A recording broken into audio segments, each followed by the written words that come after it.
सासू बोल जानी बेसी हम झार के चलब। सासू बोल जानी बेसी हम झार के चलब। बेसी बोलब तो झोटा वाला सार के मारब।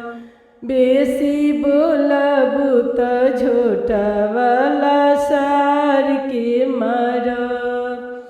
10 लाख पापा हमरो देले बारे कैस। 10 लाख पापा हमरो दिले बारे कैस।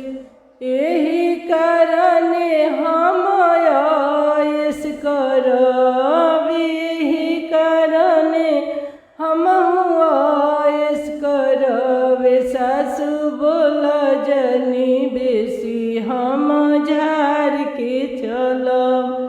सासू बोल जनी बेसी हम झार के चलब।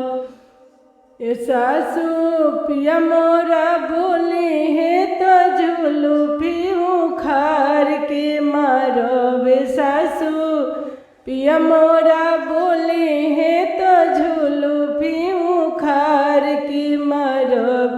सासू बोला मत बेसी हम झार के चलब। सासू बोला मत बेसी हम झार के चलब।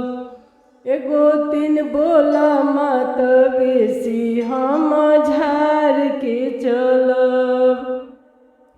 बोलब जे बेसी हम झोटा वाला सार के मारब। बोलब जे बेसी हम झोटा वाला सार के मारब। एगो तीन बोला जनी बेसी हम झार के चलब।